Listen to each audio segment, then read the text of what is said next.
Allah kata tara katsiran minhum yatawallawna alladhina kafaru la bi'sa ma qaddamat lahum anfusuhum an sakhitallahu alaihim wa fil adzabi hum khalidun walau kanu yu'minuna billahi wan nabiyyi wa ma unzila ilaihi mattakhaduhum awliya walakinna katsiran minhum fasiqun. Kalian melihat ramai di antara mereka memberikan sikap kesetiaan kepada orang-orang kafir. Kemudian Allah cela, sungguh sangat buruk apa yang mereka lakukan. Perbuatan mereka bersikap setia, menyatakan kebersamaan mereka dengan orang-orang kafir musyrik itu. Kemurkaan Allah terhadap mereka dan mereka akan kekal dalam azab. Dan Allah kata kalau mereka benar-benar beriman, niscaya mereka tak akan buat macam tu.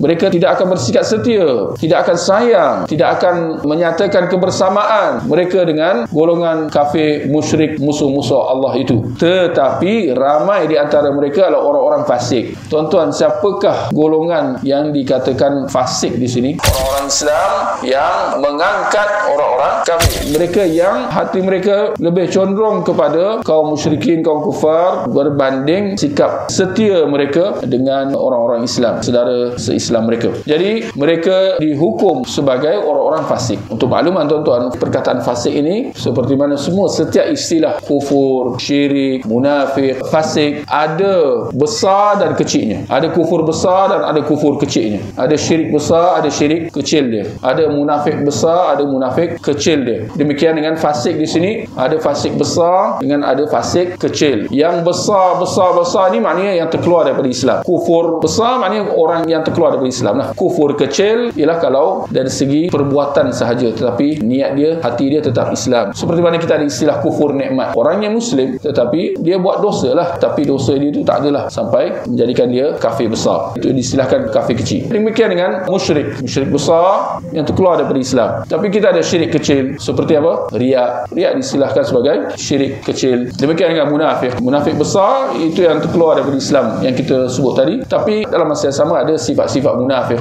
Kalau bercakap dia bohong, kalau berjanji dia mungkiri, kalau diberi amanah dia khianati. Siapa yang buat benda ni dia dikatakan sebagai perbuatan orang munafik. Tapi itu munafik kecil dari segi perbuatan. Baik, demikian dengan perkataan fasik di sini. Jadi tuan-tuan kena ambil maklum, perkataan fasik di sini umum. Boleh jadi fasik besar, boleh jadi fasik kecil. Yang pastinya perbuatan menyatakan kebersamaan dengan orang-orang kafir itu adalah perbuatan fasik. Tinggal lagi kalau hati dia turut sama pergi, ini dia betul-betul sayang. Kadang-kadang perbuatan ni ada secara zahir, dia bantu secara zahir, tapi kalau benci dalam hati masih lagi Muslim. Tapi kalau dia bantu dengan orang kafir dan hati memang membenci orang Islam, dia jatuh kufur. Jadi perhatikan perkataan fasik yang Allah sebutkan di sini dan perincian maksud dia.